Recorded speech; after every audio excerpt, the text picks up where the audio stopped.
नमस्कार, मी डॉक्टर मच्छिंद्र बांगर महाराष्ट्रातील आणि देशातील हवामान परिस्थिती संदर्भात ताजा अंदाज देणार आहे. आता वातावरणात बदल होतोय. WD उत्तर भारतामध्ये आहे आणि विशेष म्हणजे सध्याचे WDचे अंश हे काही अंशाने दक्षिणेकडे सरकताना दिसत आहेत. पर्यायाने त्याच वेळेस बंगालच्या उपसागराची किनारपट्टी भागात सुद्धा वातावरण बदलतंय आणि ते मोठ्या प्रमाणात बदलतंय. त्यामुळे या ट्रफमध्ये केरळमध्ये मान्सून येण्यासाठी मदत होऊ शकते. या भागात देखील मोठ्या प्रमाणात बाष्प आहे, परंतु वाऱ्यांची स्थिती विरुद्ध असल्यामुळे हे वातावरण भारताच्या भूभागाकडे सरकताना दिसत नाही. 16 मेला मान्सून अंदमानात दाखल झाला होता.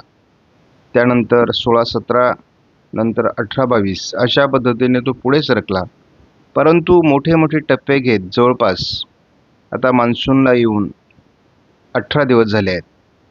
तरी देखील मान्सूनची फार प्रगती होऊ शकलेली नाही. परंतु आज मान्सून केरळ आणि तामिळनाडूमध्ये औपचारिकरित्या दाखल होईल आणि त्याची घोषणा भारतीय हवामान खात्याकडून केली जाईल असा एक प्राथमिक अंदाज आहे. या मॉडेलच्या माध्यमातून आपण पुढील 10 दिवसाचा अंदाज बघत असतो.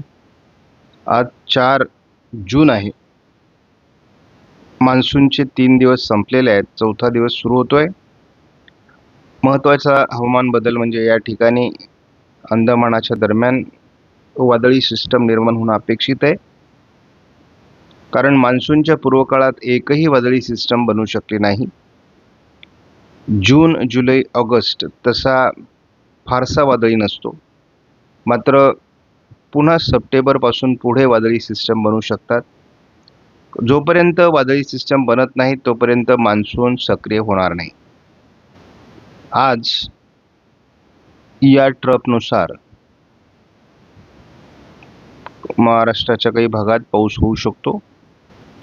उद्या ही ट्रफ अधिक प्रभावी राहण्याची शक्यता आहे. 5 तारखेला म्हणजे महाराष्ट्राच्या बऱ्याच भागात ही ट्रफ पाऊस देऊ शकते. 6 तारखेला देखील GFS मॉडेलनुसार दक्षिण कोकण, पश्चिम महाराष्ट्र, मराठवाडा, विदर्भात पावसाची शक्यता आहे. GFSने हे पावसाचं प्रमाण दक्षिणेकडून महाराष्ट्रामध्ये 7 तारखेला वाढण्याची शक्यता व्यक्त केली आहे.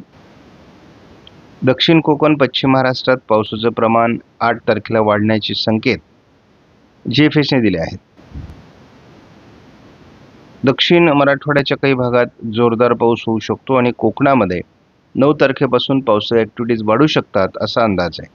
त्याच वेळेस पूर्व विदर्भातही पाऊस असेल. कोकण किनारपट्टीला पावसाचं प्रमाण 10 तारखेलाही वाढण्याची शक्यता आहे.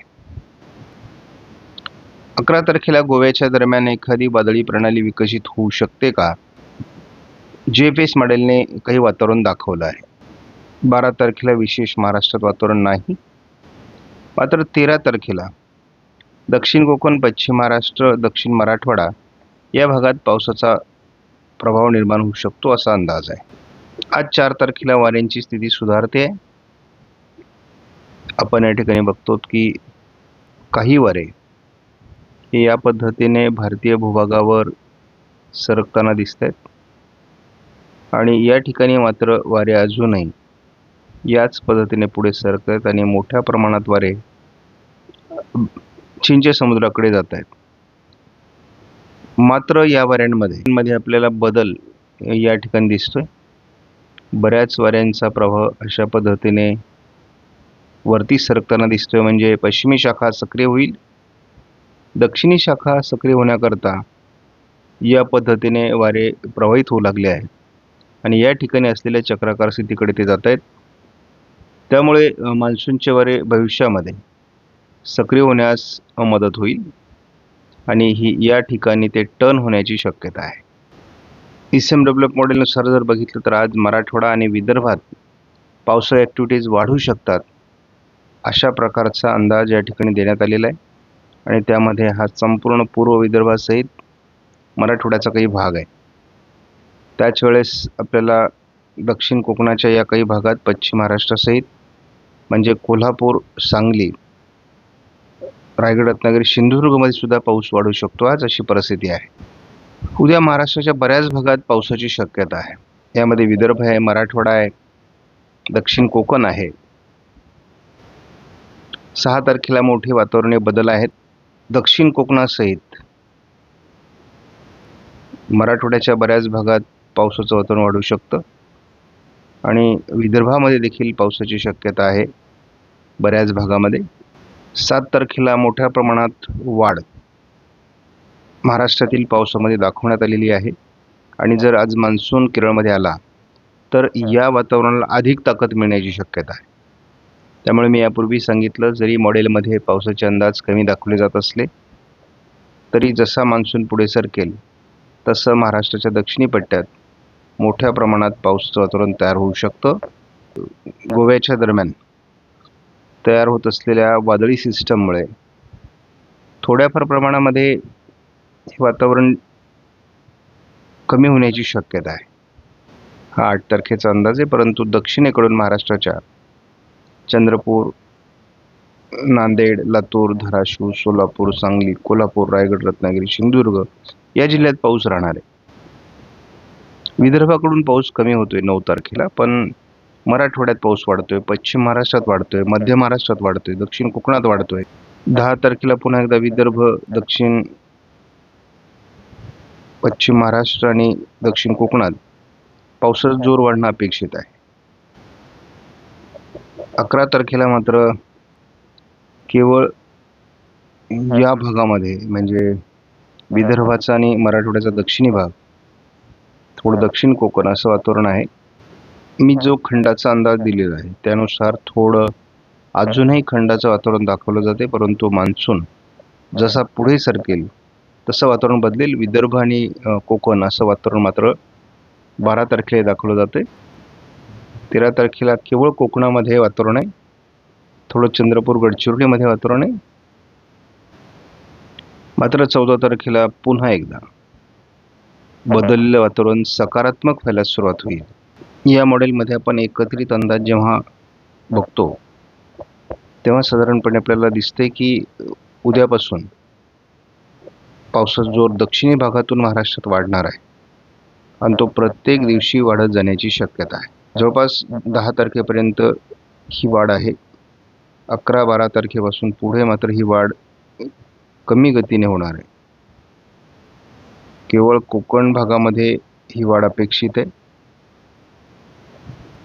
जवळपास 17-18 तारखेपर्यंत जरी आपण अंदाज बघितला तरी महाराष्ट्राच्या दक्षिणी भागातून दक्षिण कोकण, पश्चिम महाराष्ट्र, दक्षिण मराठवाडा, विदर्भ या भागात पाऊस होणार आहे. आज दुपारनंतर लातूरच्या काही भागामध्ये पावसाची शक्यता आहे, उदगीर वगैरे. तर जवळपास रायगड, रत्नागिरी, सिंधुदुर्ग, सातारा, कोल्हापूर भागामध्ये देखील पावसाचं प्रमाण वाढू शकतं असा अंदाज आहे. आणि थोडं सांगलीकडे देखील आज पावसाची शक्यता आहे. उशिरा थोडं बीड, परभणी, हिंगोली या भागातही पाऊस वाढू शकतो. विदर्भात पाऊस वाढू शकतो, कारण थोडा ट्रपचा प्रभाव या ठिकाणी राहणार आहे. उद्या सकाळीच आपल्याला जळगाव जिल्ह्यामध्ये, छत्रपती संभाजीनगर, जालना जिल्ह्यामध्ये पावसाचं वातावरण राहण्याची शक्यता आहे. फार काळ ते टिकणार नाही, मात्र मान्सूनचा पूर्वप्रभाव हा आपल्याला 5 तारखेला महाराष्ट्राच्या बऱ्याच भागात जाणवणार आहे. त्यामुळे स्थानिक अशा प्रकारचं वातावरण तयार होऊन महाराष्ट्रात अतिशय चांगला पाऊस पडणार आहे. 5 तारखेला सुद्धा रात्री उशिरा अहिल्यानगर पूर्व, पुणे पूर्व, सोलापूर, लातूर, धाराशिव, परभणी, नांदेड, बीड या भागात आपल्याला थोडं पावसाळी प्रमाण वाढण्याची शक्यता दिसते. 6 तारखेपासून वातावरणीय बदल महत्त्वाचे आहेत. 6 तारखेला रात्री उशिरा सोलापूर, लातूर, धाराशिव, सांगली, कोल्हापूर, रायगड, रत्नागिरी, सिंधुदुर्ग या जिल्ह्यात पावसाचं प्रमाण वाढेल. मराठवाड्यातही पावसाचं प्रमाण वाढणं अपेक्षित आहे. अगदी मराठवाडा, विदर्भामध्ये चांगल्या प्रकारचा पाऊस 6 तारखेला आपल्याला उशिरा बघायला मिळू शकतो. 7 तारखेला देखील अतिशय चांगलं वातावरण अहिल्यानगर, बीड, छत्रपती संभाजीनगर दक्षिण, जालना दक्षिण, परभणी, नांदेड, लातूर, धाराशिव, सोलापूर यामध्ये सांगली, कोल्हापूर आणि सातारा या भागामध्ये मोठे पाऊस अपेक्षित आहेत. आणि नाशिकपासून तर कोल्हापूरपर्यंत आणि रत्नागिरी, रायगड, सिंधुदुर्गपासून तर पालघरपर्यंत पावसाची 7 तारखेला बॅटिंग चांगली असणार आहे. 8 तारखेला देखील हे वातावरण थोडं कमी प्रमाणात दक्षिणेकडे असेल, परंतु प्रभाव असण्याची शक्यता मात्र कायम आहे. 9 तारखेलाही हे वातावरण अहिल्यानगर, बीड, परभणी, नांदेड, लातूर, धाराशिव, सोलापूर, सांगली, कोल्हापूर भागामध्ये आणि रायगड, रत्नागिरी, सिंधुदुर्गमध्ये, पुणे, सातारामध्ये मोठ्या प्रमाणात असण्याची शक्यता आहे. त्यामुळे 7, 8, 9 अतिशय चांगलं वातावरण आहे पावसाच्या बाबतीत. 10 तारखेला देखील पुणे, सातारा, सांगली, कोल्हापूर,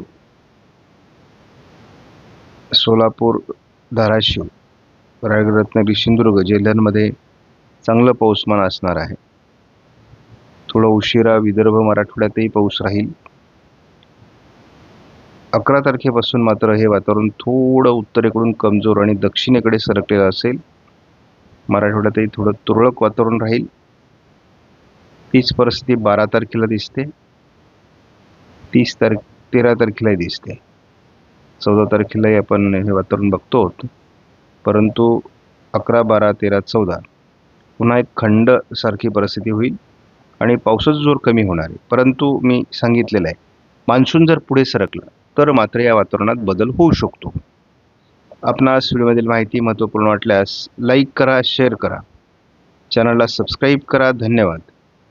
जय हिंद, जय महाराष्ट्र, जय पिढी.